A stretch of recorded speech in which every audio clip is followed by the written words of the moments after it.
Right now here at 5 on WHAS 11 News, breaking today, SNAP will get emergency funding from the government, but it's not going to be coming fast.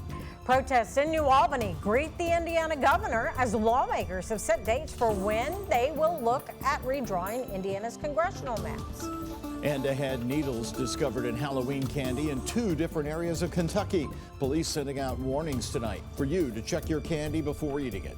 And later at 5:30, the city is shutting down the main branch of the public library here in Louisville for nearly a year. The mayor says it's the only way to complete renovations safely. Right now at 5.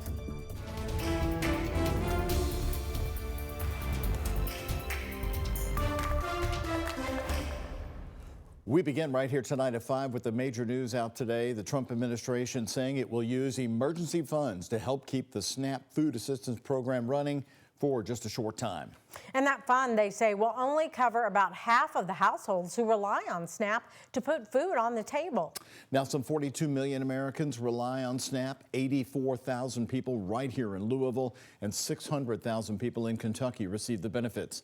The Trump administration today agreeing to partially fund SNAP that'll impact roughly half of the program's households. It comes at the direction of a federal judge who on Friday ordered the Trump administration to keep the program running through the shutdown by releasing the emergency money. However, the administration says distribution of that money could take weeks or even months. The gridlock in Congress, meanwhile, continues with Democrats adamant on passing a spending bill that extends health care subsidies, something Republicans say they'll only negotiate after the government is back open. Well, the partial funding is welcome news for thousands who rely on the SNAP benefits, but families are still feeling the squeeze tonight. Yeah, especially because health care subsidies are set to expire, which will raise those costs. WHAS 11's Conroy Deluche is showing us how organizations are trying to fill these gaps. What did you learn today, Conroy? Well, right now, Doug and Connie, open enrollment is underway for everyone on health care through the Affordable Care Act marketplace. And without those subsidies, as we've said, premiums are set to increase, and that will compound problems many are facing already.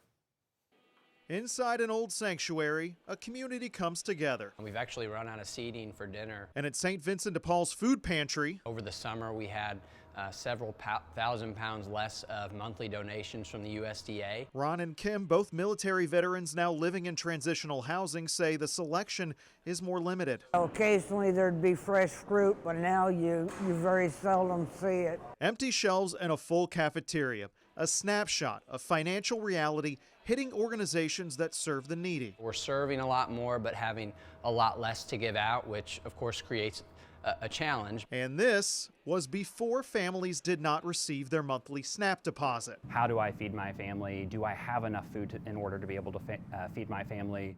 This level of need. These questions are why Metro United Way is spearheading an effort to fill that funding gap with gift cards. The first application window for SNAP eligible homes was Monday morning. We actually hit our application limit 15 minutes after it opened this morning. It says a lot of things that we already knew coming into this, which is that a lot of households are food insecure in our community. All this as people prepare to select their health care plan for 2026. Yeah, I think benefits are going to change for people. Dr. Eric Yazel, the Clark County Health Officer, cautions some may lose access to benefits or services that were previously covered. We're examining how to fill those gaps as a local health department.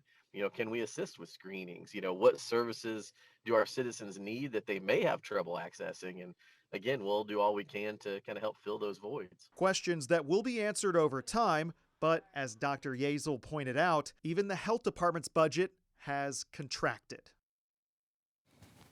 If you are a SNAP eligible person or household, or you know someone who is, that application window through Metro United Way for Kroger gift cards did reopen just a few minutes ago. And if you can't get through today, it'll be back open at 8 a.m. tomorrow. Conroy Deluche, WHAS 11 on your side. Conroy, thank you so much. The Kentucky Humane Society is helping pet owners struggling to feed their animals after losing SNAP and EBT benefits. Thanks to a donation from Humane World for Animals and Chewy, the society received a semi-truck filled with 24 pallets of pet food.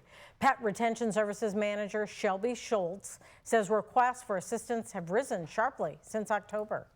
And especially with so many more people needing this assistance right now, it was amazing to see an entire semi come our way and feel like, okay, yep, we've got enough. We can take care of our community, and we didn't have to worry about, okay, well, how are we going to stock it?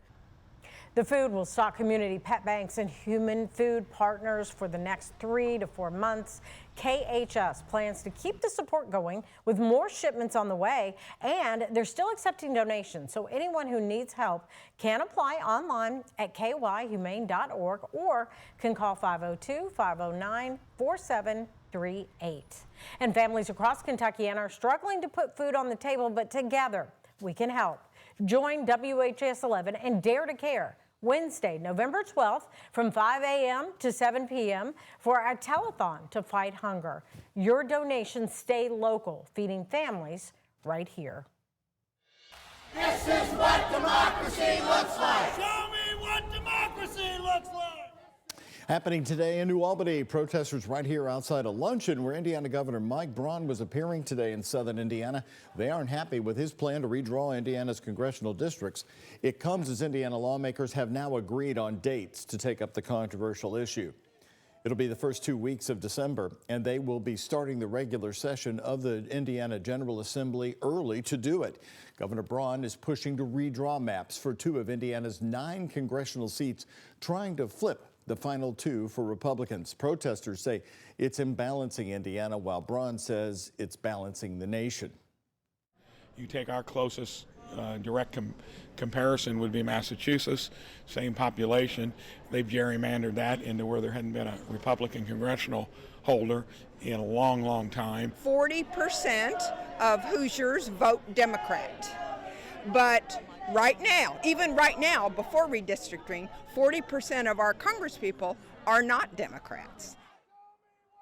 And a Senate leadership said recently the votes for mid-cycle redistricting simply just weren't there. Governor Braun believes public discussion over the next month will sway them. Of course, redistricting efforts aren't just happening in Indiana. It's across the country.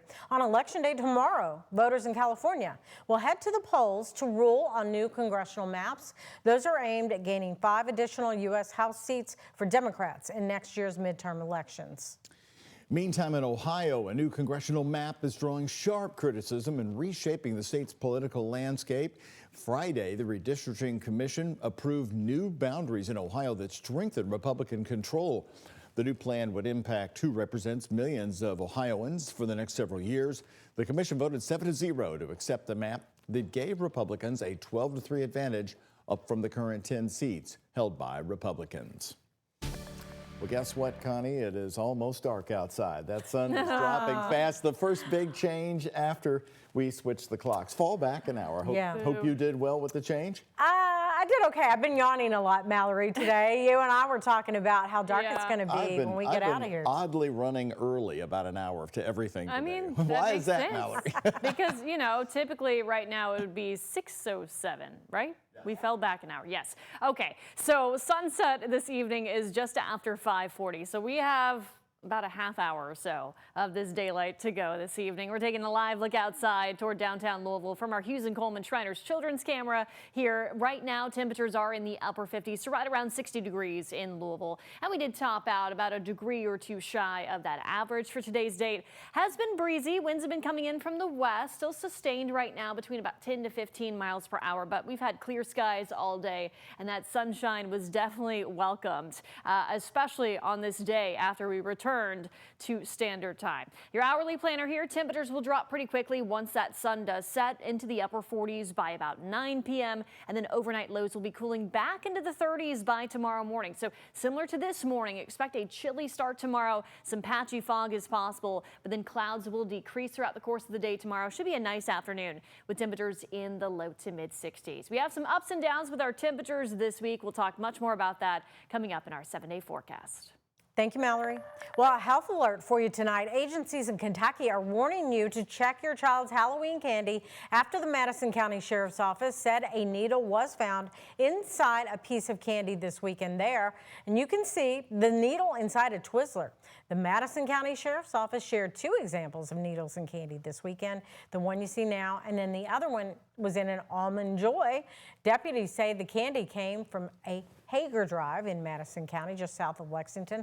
Police say the second piece came from Boone Way, Derby Chase, and Saratoga Circle in Richmond.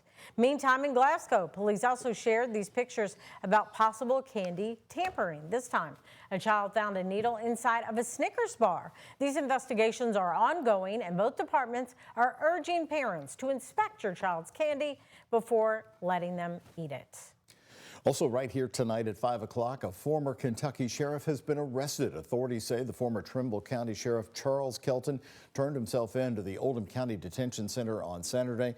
According to the arrest warrant in this case, in February, Kelton allegedly grabbed a woman's hips and pulled her against him, even though she physically and verbally rejected him. Police say this happened in her office at the Trimble County Attorney's Office while he was on duty and in his sheriff's uniform. Kelton is charged tonight with sexual abuse and official misconduct. He is expected to be back on court November 6th. The Jefferson County Sheriff's Office is getting body cameras and dash cameras. The Sheriff's Office made the announcement today during its promotion ceremony. Now, the department currently does not have body cameras, but all deputies will have them in the coming months. Jefferson County Sheriff David James said these additions come after calls from people in the community. We also recognize the critical importance of trust and transparency between law enforcement and the communities that we serve. And these initiatives reflect our commitment to openness, innovation, and integrity, and to strengthening the partnership with the people of Jefferson County. Sheriff James said he expects the cameras to be fully implemented in the next 3 to 4 months. He also said the department will be more active on its social media account, highlighting the work its deputies and staff are doing. The department is also looking to upgrade its payroll system, tax collection, and billing information, but that will have to be approved by Metro Council first. And Louisville's annual Wreaths Across America campaign is now underway. The drive to honor fallen veterans kicked off earlier today with a ceremony in the shadow of the new VA hospital, which is still under construction. The goal for this year's campaign is to place memorial wreaths on each and every one of the 11,000 plus graves at Zachary Taylor National Cemetery in Louisville during a special ceremony that's next month. And you can sponsor a wreath just for $17, either online or at louisvillewreaths.org or in person at Brownsboro Hardware.